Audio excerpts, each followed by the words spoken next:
출애굽기 21장 말씀인데요. 좀 무섭죠? 보니까 이 말씀이 얼마나 무서운지 모르겠습니다.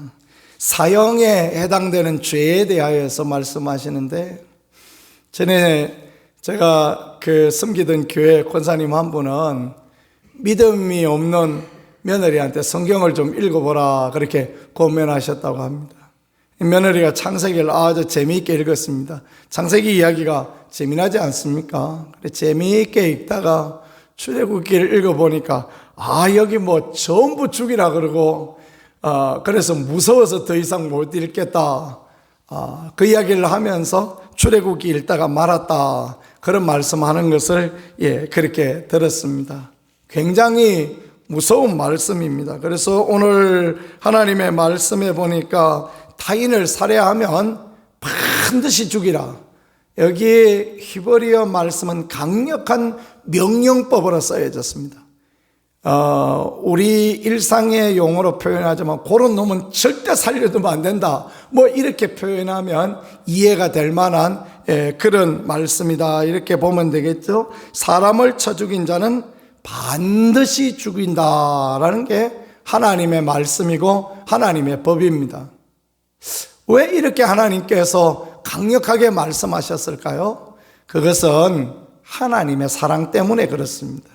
이게 굉장히 강력한 게 사랑이 없는 것이라고 여겨질 수 있는데 그렇지 않습니다. 하나님의 사랑 때문에 그래요.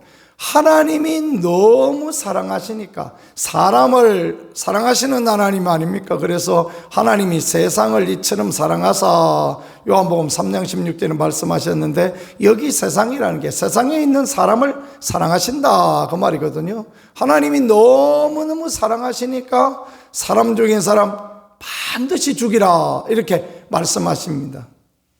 그 무슨 말씀이냐 하면요, 어쨌든 간에 사람 죽이지 말고 조심하고, 어쨌든 간에 사람 죽이면 너도 죽으니까 사람 죽이지 마라. 아무리 분노가 나고 그렇다고 해서 사람 죽이면 되겠느냐, 그 얘기를 하는 것입니다. 얼마 전에 인터넷 뉴스에 나온 이야기 보니까 이런 이야기가 있었습니다. 40대 아들이 60대 어머니를 죽였대요. 왜 죽였냐 그러니까 계란 후라이를 안 해준다고 죽였다. 이 말이나 될 만한 이야기입니까? 그죠? 아들이 늘 술을 먹고 알코올 중독이 되어서 그렇게 있었던 것 같습니다. 그날도 술을 먹으면서 엄마 그 후라이 좀 하나 해주시오. 야야 아무거나 먹어라 아마 그렇겠죠. 그죠? 딱 그러고도 남았을 거다 생각이 딱 들지 않습니까? 그랬더니 그 아들이 욱해가지고 술김에 엄마를 죽였다. 그래, 그게 있을 수 있느냐? 중죄로 다스려야 된다. 재판장이 그렇게 판결을 하셨다라는 이야기가 나왔는데요. 그게 성경적이다. 이렇게 보면 되겠습니다. 그러니까 자식이 부모를 준 게 성경적인 것이 아니라 그런 일에 대해서 엄하게 다스린다라는 게 성경적이다라는 것입니다.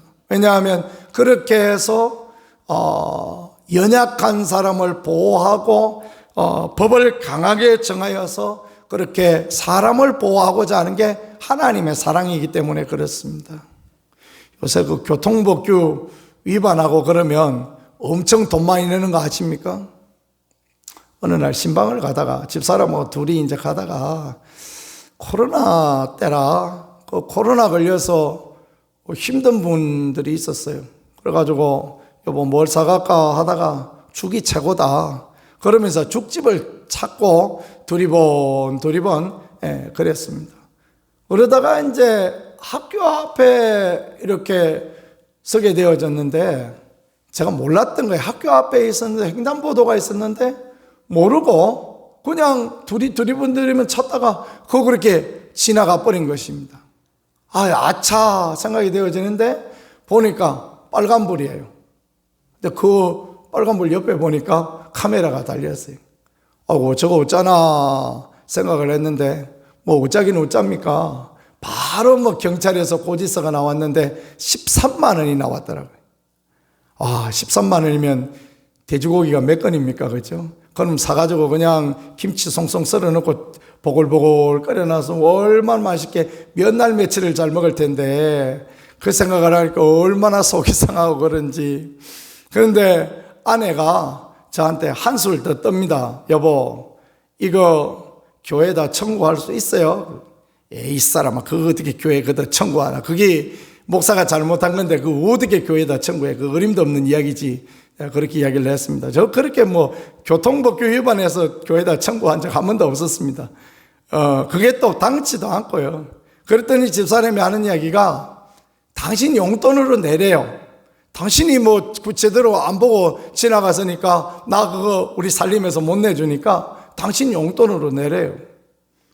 그래, 뭐 생각을 해보니까 또 그렇습니다. 내가 잘못했으니 어떻게 합니까? 그렇죠?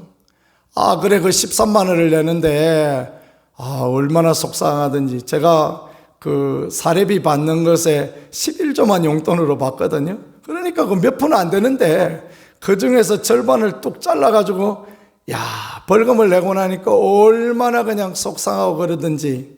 그런데 깨달은 게 있어요. 그 뒤로부터는 학교 근처만 가면 그냥 발이 브레이크에 저절로 올라가요. 학교 근처만 가면 그냥 브레이크 딱 올라가서 샥 살펴보고 30km요? 20km만 갑니다. 살살 지나갑니다.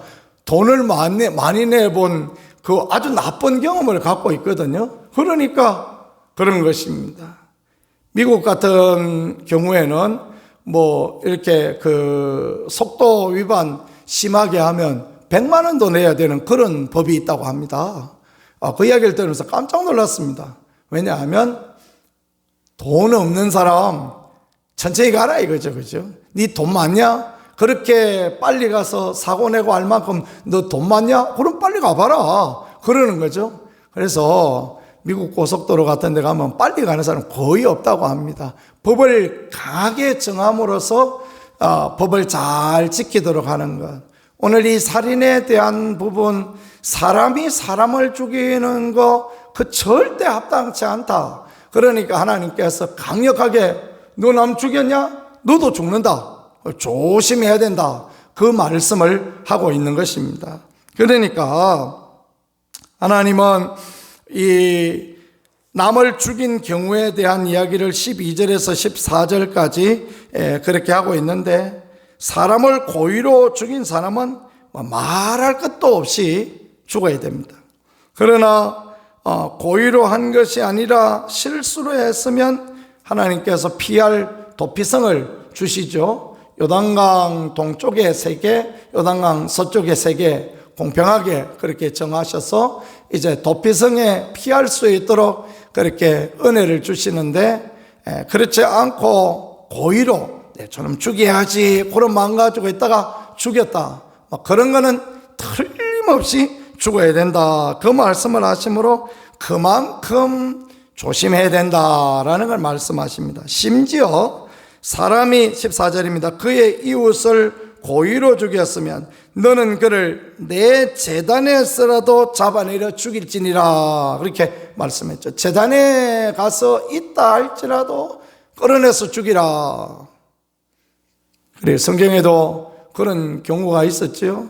다윗의 아들이었던 아도니아가 제단에 가서 제단 뿔 잡고 있었는데 그래도 끌어내서 죽이고 했던 그런 예를 이렇게 성경에도 보여주고 있는데요. 그렇습니다. 제단에 있다 할지라도, 하나님의 은혜의 제단에 가 있다 할지라도 살인한 자는 용서 없다, 그렇게 말씀하시므로 살인은 절대 안 된다.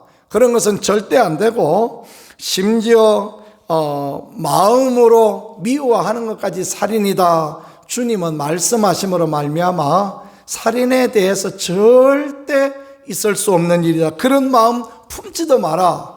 왜 그렇습니까? 그런 마음 품으면 욱해요. 마음에, 이 머리에 생각이, 그런 생각이 들면 그 다음에 손이 행동으로 간단 말입니다. 그게 얼마나 무서운가, 얼마나 두려운가라는 걸 말씀하십니다. 그래서 마음에, 머리에 생각나는 거, 예수 그리스도 이름으로 악한 생각은 떠날지어다 하고 선포해서 지워버리고 주님 따라가고, 또 그때 중요한 게요, 축복하는 말을 하는 것입니다. 악한 생각이 떠나가는 것은 축복하는 말을 하는 것입니다. 미운 생각이 나거든 예수 그리스도 이름으로 그 사람을 축복합니다 하고 선포하면 대부분 보면요, 하나님께서 그런 마음 떠나게 하시더라고요. 안 되면 어떻게 해야 돼요? 여러 번 해야죠. 뭐 안 되면 예수 그리스도 이름으로 축복합니다, 축복합니다, 축복합니다. 그래서 누가 지나가다가 축복합니다 이야기를 자꾸 중얼거리고 있거든. 저 사람 마음이 불편하나 이렇게 생각해 보는 것도 좋겠다, 뭐 그런 마음이 듭니다. 이동원 목사님 설교할 때 그런 이야기를 하시더라고요. 어느 날 갔더니 띵동 했는데 문이 집에 안 열리더래요. 아내가 없나 하고 띠띠띠띠 눌러가지고 열고 갔더니 웬일이? 저 방 안에서 아내가 기도하고 계시더래요. 그래서 막 축복합니다, 축복합니다 막 그렇게 하길래 누구를 저렇게 축복하나 그렇게 들어봤더니 내 남편을 축복합니다 하고 막 그러고 하고 있더라고요. 그래서 허무해가지고 내가 그래도 아내가 나를 위하여 기도하고 있구나 생각했더니 나중에 물어봤대. 여보, 내가 뭐 이쁜 일을 해가지고 그렇게 축복을 하냐 그렇게 물어봤더니 당신이 미워 죽을 것 같아서 그래서 그냥 악한 생각이 들어서 악한 생각을 뿌리 뽑으려고 그렇게 축복합니다 그렇게 계속 기도하셨다, 뭐 그런 이야기를 하더라고요. 세상에 그래 점잖하고 설교 잘하는 분도 미움받을 일이 있는가 봅니다. 그렇죠? 살다 보면 미운 생각 왜 없습니까? 그런 생각 들 때 예수 그리스도 이름으로 뿌리치고 입술로 축복하고 그러면 우리가 이길 수 있는 것입니다. 그래서 세상 사람들은 참을 인자 3번만 쓰면 면할 수 있다 이야기하는데 우리 경상도 사람들 들으라고 그러는 것 같습니다. 우리 경상도 사람들 다 욱하지 않습니까? 그때 아마 돌아서고 나면 또 뭐 언제 그랬냐는 듯이 그렇죠. 우리 믿음의 사람이 할 것 예수 그리스도 이름으로 선포하고 믿음의 사람들은 그럴 때 어떻게 해야 되겠습니까? 예수 그리스도 이름으로 오히려 축복하면 하나님께서 씻은 듯이 그 마음 없어지게 그렇게 도와주신다라는 거 늘 생각하며 살았으면 좋겠습니다. 두 번째는 피해 보상에 대한 말씀을 해주고 있는데 18절부터 보니까 어떻게 피해를 보상하라라는 것을 그렇게 말씀해 주십니다. 18절에 사람이 서로 싸우다가 하나가 돌이나 주먹으로 그 상대방을 쳤으나 그가 죽지 않고 자리에 누웠다가 지팡이 짚고 일어나 걸으면 그를 친 자가 형벌은 면하되 그간의 손해를 배상하고 그가 완치되게 할 것이니라. 남에게 상해를 입혔으면 그러면 그 상해에 대해서 보상해야 된다, 그 말씀하는 거죠. 죽지 않았으면 형벌은 면하였지만 그러나 그 상해에 대한 손해는 반드시 해야 된다, 그렇게 말씀하십니다. 예외 규정이 없습니다. 그냥 남을 상하게 했으면 그대로 갚아야지, 그게 성경 말씀인 것입니다. 왜 이렇게 말씀하시겠습니까? 싸우다가 분이 나가지고 돌로 때리더라도 죽도록 때리지 마라, 그 말씀하는 거죠. 그죠? 너무 막 상하게 죽도록 하지 말고 둘이 싸우다가 내 이놈의 새끼를 이런 표현하면 안 되죠. 그렇죠. 그러다가 이제 말씀이 생각나면 그럼 아이 참 죽이면 안 되지, 죽이면 나도 돌 맞아 죽지, 그래 생각하면 힘이 덜 들어가는 거겠죠. 그래라라는 것을 그래 말씀하시는 것입니다. 그래서 배상 반드시 해야 된다라는 그 말씀이고요. 그 다음에 20절에 사람이 매로 그 남종이나 여종을 쳐서 당장에 죽으면 반드시 형벌을 받는다. 그 남종이나 여종이 자기의 소유이지만 죽도록 때리는 건 뭡니까? 감정이 섞여 있을 때 그런 거 아닙니까? 죽도록 때리는 건 언제나 그런 거예요. 감정이 있을 때 그러니까 그 감정 제어하고 때리라. 하루나 이틀을 연명하면 형벌을 면하리니 그는 상전의 재산임이라. 이 부분도 그렇습니다. 똑같은 룰입니다. 하루 이틀 살도록 그래도 죽도록 때리지 않으면 형벌 면한다, 이런 말씀을 통하여서 사람은 늘 말을 들으면 그 말이 마음속에 새겨지거든요. 그래서 믿음은 들음에 나는 거 아닙니까? 자꾸 들으면 그대로 되어지는 것입니다. 그래서 하나님께서는 이런 말씀을 통하여서 종을 때리더라도 절대 죽도록 때리지는 마라. 자기 소유라고 해서 그렇게 하면 되냐? 그 말씀을 하심으로 우리의 마음을 억누르고 범죄하지 않도록 하고자 하는 그런 부분을 말씀하는 것입니다. 사람이 22절에 사람이 서로 싸우다가 임신한 여인을 쳐서 낙태하게 하였으나 다른 애가 없으면 그 남편의 청구대로 반드시 벌금을 내되 말씀합니다. 남의 아내하고 싸우다가 남의 아내 아이가 낙태되어지면 그 남편의 원하는 대로 그렇게 보상금을 줘야 된다 말씀하십니다. 그런데 어마어마하게 터무니없이 달라 그럴 수도 있지 않습니까?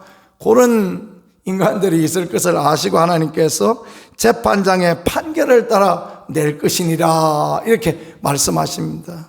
그러니까 두 가지죠. 서로 상반되어지는 거죠. 그럼에도 그렇게 말씀하는 것은 모든 사람들이 한 사람은 임신한 사람 싸우더라도 그 낙태케 하면 그 위협을 가하거나 또는 뭐 험한 말을 하거나 소리를 지르거나 해서 낙태하면 반드시 물어줘야 된다라는 거, 그걸 가르쳐 주시면서 재판장의 판결을 따라 하라 말씀은 그래도 또 너무 과하게 뭐 수억을 내놔라든지 그런 식으로 하지 마라 그 말씀을 하는 거죠. 재판장은 어떻게 판결하겠습니까? 이전에 그런 예가 있었는데, 판례에 그런 말을 하죠. 이전에 그런 예가 있었는데 이럴 때는 1,000만 원 물어줬다. 그러니까 니도 1,000만 원 물어줘라. 이렇게 말하는 그런 부분이 되어지겠습니다. 그러니까 피해자를 보호하고 그럼에도 불구하고 또 실수로 할 수도 있으니까 가해자도 보호하는, 이게 하나님의 법이다라고 그렇게 말씀해 주시고 가르쳐 주고 있는 것입니다. 정리해 보겠습니다. 이 하나님의 법, 이 하나님의 법은 이 살인에 대한 부분이나 상해에 대한 부분이나 강력합니다. 강력한 것은 그 강력함을 통하여서 피해자를 보호하고자 하는 그런 하나님의 뜻과 계획이 있으시고, 또 예수님은 친히 우리로 미워하는 것도 그것도 살인죄라 말씀하시므로 마음의 동기가 소중하다라는 것을 말씀해 주시죠. 그래서 구약의 말씀은 결과가 중심이 아니고 원인이 중심입니다. 너 어떤 마음으로 했느냐, 어떤 생각으로 했느냐 조심해야 된다. 그 과하게 했다가는 너도 동일한 거 당한다라고 그렇게 말씀해 주시고, 피해 보상도 면제 없습니다. 반드시 피해 보상 해줘야 된다. 그러나 너무 과하게 또 요구하고 그러지 말아야 된다. 이런 것들을 통하여서 사회가 안전하고 사회가 또 건강하고 사회가 하나님의 법 안에 잘 살아가기를 원하는 그런 마음으로 하나님께서 이렇게 법을 정하신 것입니다. 이런 하나님의 법을 우리가 생각하고 살아간다면, 내가 남한테 피해를 끼치면 나 반드시 그 피해 보상해 줘야 되고, 내가 죄를 지으면 반드시 내가 그 벌을 받는다, 이런 마음을 가지면 우리가 죄에 대하여서 두려워할 수 있는, 죄를 피하고자 하는 그런 마음을 더 생각할 수 있겠죠. 또 예수님께서 말씀하신 것처럼 네 마음에 생각한 것도 죄다라는 것을 잘 생각하면, 그러면 우리가 죄의 원인이 되어지는 내면 세계의 그 흔들림, 갈등을 이기고 승리할 수 있지 않겠습니까? 예수 그리스도의 이름으로 나아가고 축복함으로 나아가고 죄를 이기고 믿음에 서는 싸움 싸우며 하나님을 기쁘시게 하는 복된 자리, 은혜의 자리에 설 수 있기를 우리 주 예수 그리스도 이름으로 간절히 축복합니다.